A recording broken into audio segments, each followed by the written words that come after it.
Right now, we are facing a man-made disaster of global scale, climate change.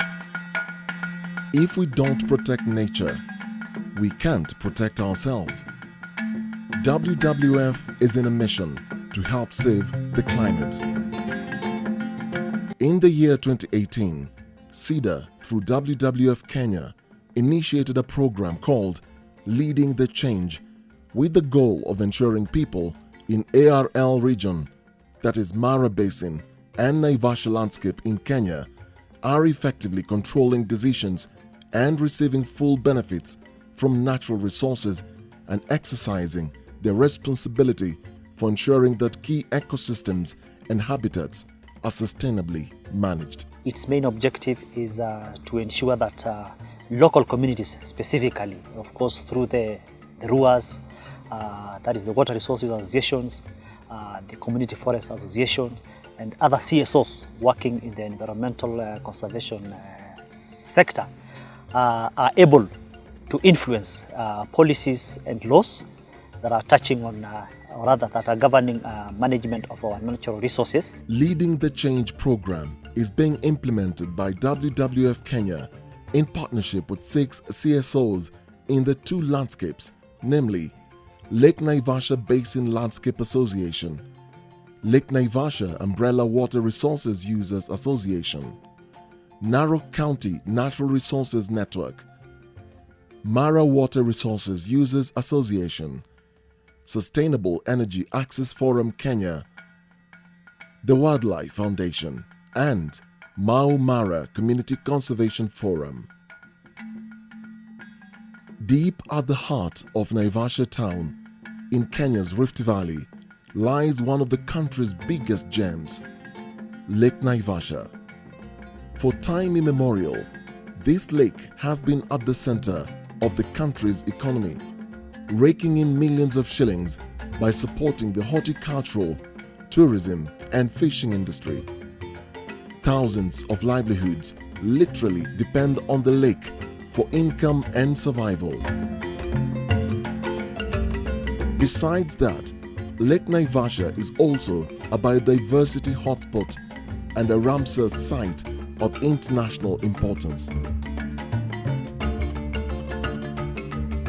However, like hundreds of other natural resources scattered across the country that suffer myriads of challenges, Lake Naivasha has its fair share. Kwa kawaida mahali ambapo hapana usalama, watu hufanya mambo kiholela. Na kwa hivyo watu walikuwa wanavua samaki kupitia nyavu ambazo hazitakikani. Hizo ambazo ni ndogo sana, zinavua zile samaki ndogo sana. Na pia walikuwa wana uzoefu wa kuvua samaki katika breeding zones. Wanatumia nyavu mbaya na wanaenda kuvua breeding zones. Kwa hivyo samaki ilikuwa imepungua kiwango ya kwamba wavuvi halali hawangepata hata samaki hata moja ya kutoa nje. Wakati walikuwa wanafanya uvuvi haramu, walikuwa wanawacha nyavu zao kwa maji. Ikiisha, wakiona imezeeka unaiwacha. Kwa hivyo hizo nyavu zimeishi kushika samaki, zinaua samaki, lakini hizo samaki hazisaidii mtu yeyote. Kwa hivyo tumekuwa tukipigania sana tuwe na usafishaji wa ziwa Naivasha ambao tumepigania, na hivi sasa vile unaona sasa, hiyo ndio kazi ambayo inafanywa leo. Hiyo ndio exercise tunafanya leo. LTC main objective is to ensure civil society are key actors in influencing planning, decision making, and good governance of natural resources, specifically on policies and laws governing natural resources management. Our main work is to amplify the voices of the communities. We also influence policies, like we have done it in Water Act, Forest, and also the Beach Management Unit guidelines. One of the areas we are trying to address through the program is issue of policy and laws on WRM. We are also looking at climate change issues, on how we can help the WRUAs and the CFS on how to mitigate and adapt to climate change. We are also looking at how we can influence sustainable management of water resources through the media, in terms of engaging the media, using the social platform to amplify community voices as far as sustainable management of water resources is concerned. LANABLA and LANABWRUA have been very instrumental in advocating and lobbying for sound management and protection of the water resources in Lake Naivasha Basin, and advocate for initiatives to mitigate and adapt to climate change. Because of the sensitization, the awareness through trainings, through producing these policies and sharing with the communities, I would say the level of awareness and understanding of these policies and laws, I think has come up by 60%. And then when it comes to social media, we have also trained quite a number of community members, that is the WRUAs and of course the CFAs, whereby at the moment we have above some 40 water stewards who have been trained on how to raise issues through the social media, whereby it will capture the attention of the duty bearers. It will also capture the attention of the wider stakeholders in Lake Naivasha Basin, so that they are able to know what is happening and what is being done and what their role can be. LANABLA has similarly rallied the youth and women around the basin to take lead in governance issues within the county, ensuring that they are strongly involved in budget marking resources. Kupitia hii masomo tunasoma na LANABLA na ile kazi tumefanya, tunasikia kuishi maisha ambayo iko na matumaini. Kikundi ambayo ninawakilisha, tuko akina mama, tuko na youth, na hata tuko na wanaume ambaye ni umri huo mwingine, ndio watu waiti wa youth, huo mwingine mkubwa, tuko na wao. Kwa sababu mambo kuhusiana na mazingira inahusu kila mtu ambaye ako hai. Wakati tuliweza kutrainiwa, tuli engage the county na tukaweza kusubmit a memorandum during public participation, ambapo wakati tulipeana hiyo memorandum yetu tukawa considered. When we got considered, tulipewa 6 million Kenya shillings ambazo zitatumika kwa mradi wa Zero Water Project, kufanya piping na kuweka installation of solar panel. Tuliweza pia kuandika another memorandum, tukasubmit kwa Ministry of Livestock, Agriculture, Livestock and Fisheries, ambapo tuliweza kuwa considered. So far we have an achievement because the memorandum was considered, na tukapewa 30 million for the next, that will be allocated in the next 3 years. The 30 million will help in demarcation of breeding zones, fishing and safety gears hapa kwa Lake Naivasha, na pia itatumika kurestock the fingerlings still hapa kwa Lake Naivasha. Far around the Aberdare Ranges on the upper catchment on Naivasha, the program is supporting forest restoration and conservation projects while creating livelihoods for the local communities. Initiatives spearheaded by both LANABLA and LANABWRUA. Our communities are benefiting from ferries. We had high crime rate, but currently we don't have. Our youth, they use motorbikes to transport fertilizers, seedlings in the forest. So there is job creation. We have food security. And also to recover these ferries, it is going almost 95% survival rate. So we have a lot of things to say. Our women or young mothers who are having these small children, when they have a plot, they will harvest and they will be able to educate their children.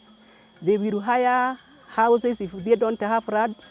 So Paris has done a lot in our area, and we are proud because of LANABWRUA. Coincidentally, these forests are the sources of many fresh water and spring that supplies streams and river which eventually feed Lake Naivasha. When I see the mountains, when I see the clouds, when I see the rain, and the rain would fall and all that water goes into the lake and people benefit from this water, I feel so great about it.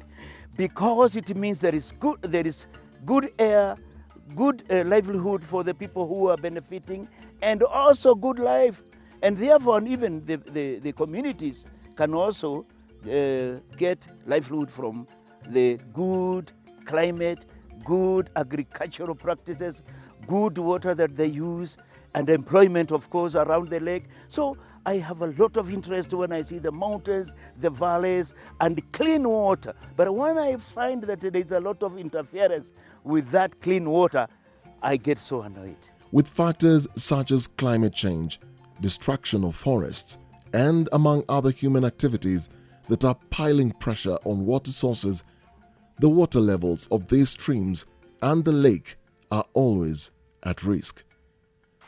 The project therefore introduced a community science initiative that trained local communities to monitor the water quantity and quality of rivers around them. We realized that for our river to be conserved, we need to have scientific background information so that we can build our case. We can argue from there. We can have data to show that things are changing, because a lot of activities, the land use change is actually affecting negatively in our waters. Hii project ya water health ilianza 2021.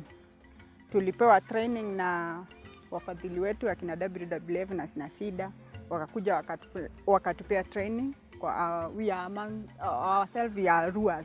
Demand for charcoal and firewood, especially at the household level and learning institutions, are among many silent yet direct threats that are choking local forests.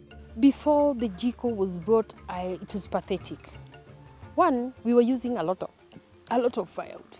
At times when ugali was being prepared, you get one stone has gone the other side, this are gone. So like you have to stop cooking, you have to stop making the ugali to make the stones together. Huku firewood imeisha. There is no firewood because it has burned out. Yeah? So it was just a terrible thing. By introducing energy-saving cooking solutions, local communities are beginning to see the benefits of having simple technology at home and school. Sasa kutoka hii jiko ikuje, kazi imekuwa rahisi. Juu tunaweka tu mara moja na inatosha watoto na inabaki. It has a direct impact. First, when you go to the boilers itself, it saves on firewood, meaning also that the destruction of the environment is going to be reduced. Because like you look around, we haven't reduced the quantity of the firewood we have been getting in the school. So it has a direct impact. It has really reduced the issue of destruction, the forest destruction. Because now the firewood, we normally go for firewood thrice, even 4 times a week. But now we just go once in a week because that boiler uses less firewood. So we are really so happy because of the WWF together with the Narok County resource. Even at home, the energy-saving GECOs are proving effective as demonstrated by MaRaWRUA. Tangu hii project ya SIDA aliingia, ametusaidia sana sisi kama wakina mama. Samani tulikuwa tunatumia jiko ya mawe 3 na tulikuwa tunatumia kuni nyingi. Na vile umeona hapa kwetu hatuna miti mingi ya kupasua kuni. Sasa SIDA alipoingia wakatusaidia na energy saving jiko. Sasa tunatumia kuni 2 na tumefaidika sana. Kwanza mtu kama mimi niko na watoto wa brother zangu ambao wanakaa hapa na kuenda shule. Samani nilikuwa nikiamuka wanachelewa kufika shule sababu ile jiko yetu ya samani alikuwa haifanyi kama hii. Na nilipoweka hii ya SIDA mtoto hajawahi chelewa tena sababu hii jiko ya SIDA aliposhika moto anafanya kabisa chai ife haraka haraka. Hata nikiweka ketheri sifuati kuweka kuni sababu nikiweka moja na nikienda shambani nitapata githeri imekuwa. Sasa amesaidia mimi sana na ninashukuru SIDA, hata ingawa sijui mahali iko, nashukuru sana. The water come from just up there, a spring which has been tapped. We have actually benefited at 10,000 water tank, which we have already installed. We have already made some extension of water to the water taps. And as I'm talking right now, the water tank itself has actually assisted the school a lot. First, on time savings. Like at the moment, you realize that our students are taking water which is clean and safe. They are able to save on time, especially during the line break hour, which is actually very short. Now, the extension to the water taps has actually reduced on time wastage. So we really appreciate that extension. In addition, the water tank is actually very clean. That is, that water which is in the tank is very clean as compared with the water from the Mara River. So it means therefore that our students are taking water which is more safe. It's not only in our school. The dispensary is using the same water. The community, up there, you can see the kiosk there. So they have helped us a lot by connecting the water. In Narok County, which hosts one of the world's most magical tourist destinations, the Masai Mara, the project is empowering the locals to manage to share their rangeland resources to create harmony between the communities, their livestock and the wildlife. Before the project, tulikuwa na shida sana ya simba kuua wanyama livestock. We have been having several predation cases, especially in Mara, where lions come outside the park, attack livestock, and during the day we got herders who look after the cows, but at night people are asleep. And this is why we came up with this idea, the idea of lion lights, that now the lights that will scare away the lions at night, they flash at night from 6 to 6 a.m.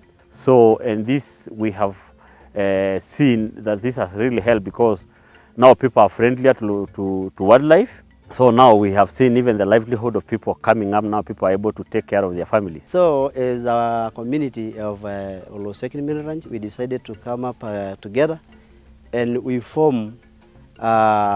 bring our land together and opening up for the sake of free wildlife movement.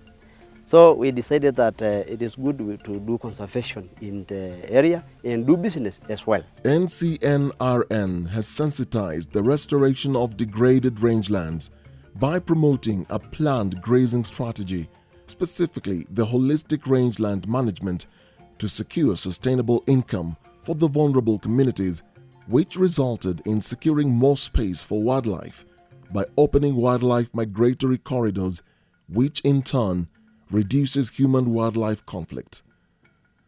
The network has also successfully lobbied for the development and adoption of NR policies in the counties such as the Narok County Animal Health and Production Bill 2020 and the Narok County Climate Change Policy, which promotes community participation and benefit from the natural resources. Tumeweza pia kuzungumzia mambo ya policies vile nimesema, regulations kwa county government of Narok, na pia naweza sema conservancies. Kuna wale tumesaidia wao kujaribu kuwa facilitate wale rangers wako pale wa county na wa KWS na community pia wakuwe pamoja, waweze kuwa na mikutano ya pamoja ili kuweza kuzungumzia namna ya kuishi na wanyama pamoja na kuwa na faida yake. Tumepata training wa watu wa network wamekuwa wakitutrain.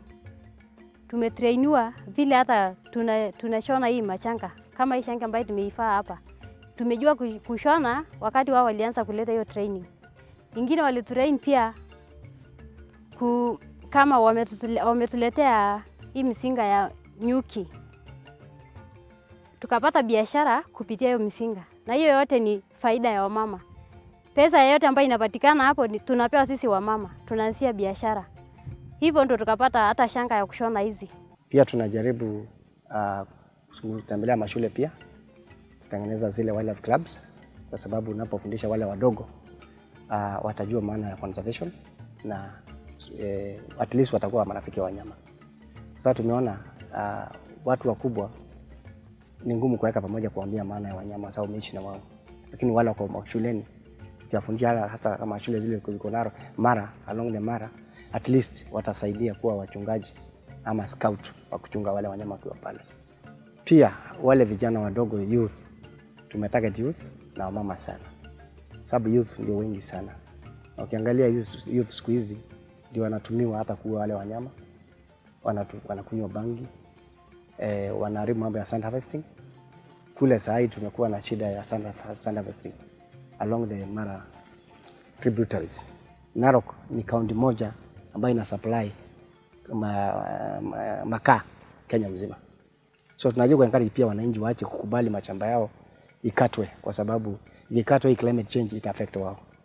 So pia hii ni jambo lingine la maana sana ambayo nataka tuone ya kwamba tukiwa pamoja na kaunti ya Narok tumejaribu kuwa na ile policy ya chakula.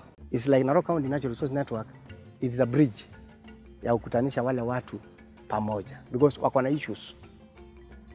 Hapa community ng'ombe yao inachukua kwa paka. Naambiwa lipa 10,000. Si enmity imeanza pale. KWS mtu akiuliwa ama mnyama iuliwe already ikaleta enmity between the KWS and the community. Conservancies pia wamelipa hama shamba isiingie na ng'ombe. Wako na mpaka committee za kufine kama mtu ameingiza ng'ombe pale. So kwa hivyo tukiwa na Narok County Natural Resource Network tumeweza kuleta wao pamoja, wasungumuzie pamoja na wakae pamoja na wajue kunapokuwa na issue they form a committee. Deep in the Mara, the CSO has archived a lot in working with the local communities to address human-wildlife conflicts by convincing them to open up their land to allow free movement of wildlife. We had to bring communities together to be able to understand that mutual, maybe you can say it, mutual benefits, whereby people benefit from wildlife and wildlife benefit from people.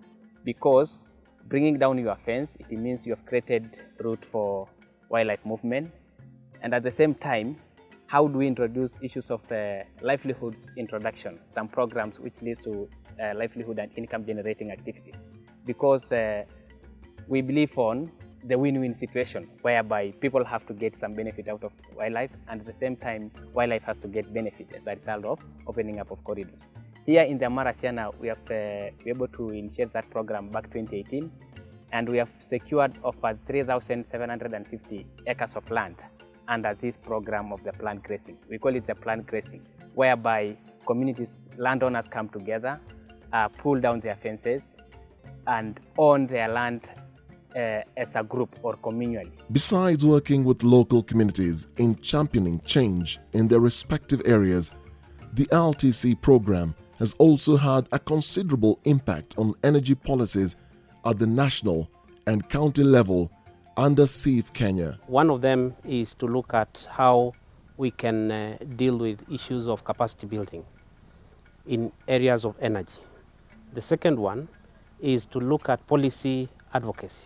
How can our work influence policy advocacy issues? The other one is also to look at ourselves as technology brokers. How can we interact? How can we midwife technology? Because technology is a nerve center of any development, especially around energy. We deal on issues of advocacy, but we have also extended this to strengthen the capacity of communities on how they can be able to access some of these renewable energy resources. The county of Bomet had a gap. The gap was policy around energy. So we came up with an energy policy that we helped, almost, it took us, the trip was about 6 months in coming up with a policy for energy. And this county, you must understand that is a county also with a gap of energy. Being the biggest county in terms of milk production, energy is very key. Yet some of the renewable sources of energy like biogas are still very minimal. So we came up with a research.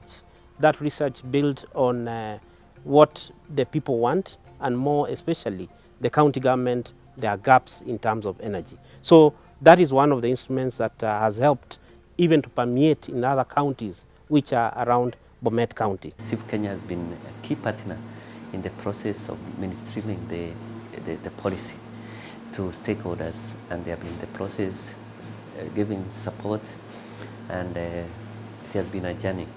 The gender policy in energy is a unique policy because it aims at mainstreaming gender issues in energy, and it's a first of its kind. Actually, Kenya could be among a few countries in Africa which have such a policy, and it is important because as we undertake energy projects, big and small, we need inclusivity, and all genders should be prioritized.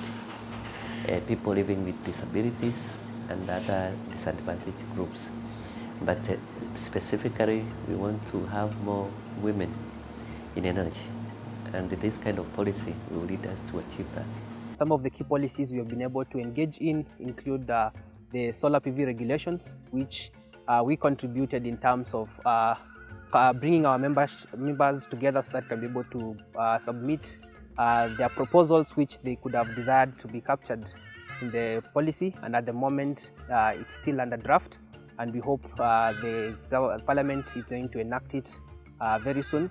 We have been also involved in the lobbying for the Finance Act of 2020, where there was introduction of VAT for solar products and LPG, but through partnership with other CSOs and other partners, we were able to petition Parliament through a memorandum that we did, and we were able to see the government bring and scrap the introduction of VAT on solar, although the one for VAT on LPG was retained, but we continue to engage the government because, as we understand, advocacy work takes time, and but we hope eventually the government is going to take off the VAT so that it can be able to advance access of some of these clean sources of cooking. SEAF-Kenya has engaged both the national and the county government on very crucial energy policies using various platforms, including the digital space. MaMaCOF, through WWF SIDA LTC 1, has done, among other projects, community ecotourism development piloted by Nyangore's CFA started in 2019, supported policy advocacy resulting in the passing of Bomet County Tourism Policy capturing CFA's ecotourism interests by the County Assembly, and supported CCA and clean energy demonstration technologies with construction of 19 lined underground water harvesting tanks and 3 biogas units. The question of biogas came out in the energy sector, in the energy needs of our communities. Biogas naturally came up. It was suggested that it can be one way of solving our energy needs, so that we shall be having sustainable energy, and at the same time we shall be conserving the environment. So WWF and us work very closely. We discuss, we plan, and actually we implement these things together with the communities. Yeah, we are together very close. Hii maji ni WWF then kuja ikatuchimbia, ikatusupport. Nashukuru sana kwa hii maji, imenisaidia sana. Wanichimba tangi ya 12,000 lita na kuivalisha hiyo karatasi, alafu akasili juu na tukaweka hii nini, tukaonelea ni vizuri tuchunge, yaani tukifuruta na nini watoto wanaweza kuja katupa nini kama mawe, kataboye karatasi. Sasa tukaona ni afadhali tufunge huko na tukuje tutengeneze nini hapa. Maji nilikuwa naendea huko chini, na nilikuwa naenda ndo karibu 5 kwa siku. Ng'ombe naye nilikuwa nabidi nipeleke sababu njia hakuna. Naleta ng'ombe moja nilikuwa nakunywa saa 5 nakunywa maji 20 lita, saa 9 tena naipea maji, na ni ng'ombe hii 3. Ilikuwa ngumu sana sababu inabidi waamke asubuhi, saa zingine maji naisha, unaenda karibu saa 8 usiku kuongoja maji ndio uchote. Wakati ya ukame, hakuna mvua, inabidi uende mtoni karibu saa 8 ndio uanze kuchota maji. Sasa mambo ni swari. Sasa navua, mtoto akikuja akivaa kitoa navua. Na naosha vyombo na boma nyumba, ng'ombe inakunywa maji vizuri, hata imeniongezea maziwa. In 2018, MaMaCOF supported the procurement of 3,000 avocado seedlings for pilot CFA farmer members. Avocado farming has not only improved tree cover, but also improved livelihood for the farmers. Kitambo nilikuwa na shida sana hata kupata chakula ya kukula. Ilikuwa ngumu kabisa. Hata kusomesha watoto fees ilikuwa shida. Lakini saa hii mimi sina shida. Kwa sababu mimi napata income. Sasa nagawa ingine naenda kwa shule, ingine nanunua chakula ya kukula na mahitaji mengine. Hata mpaka napata savings. Sasa naona maisha imekuwa mzuri sasa. We were thinking that we must have something that can really help the farmer to pay school fees, because during those days when we started CFA, there was a lot of challenges in school fees. Then we were thinking of a way of solving that. And I tell you, it has started to solve now. More children are now being paid school fees from avocados than before. And if you know about tea, which is the alternative crop, it has problems. It has not helped us a lot. And this one it may help us.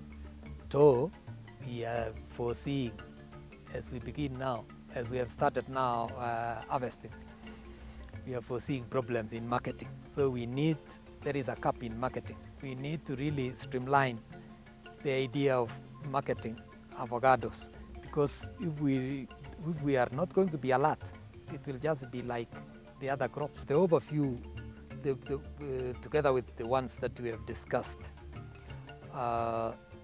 these have come up as the years go by. We come up with these projects. Like we have been carrying out ecotourism. Ecotourism was envisioned to be one single solution that could bring in a lot of benefits for the community in a large scale, of course, because you see it was going to increase, it was going to bring in the question of employment, it was going to employ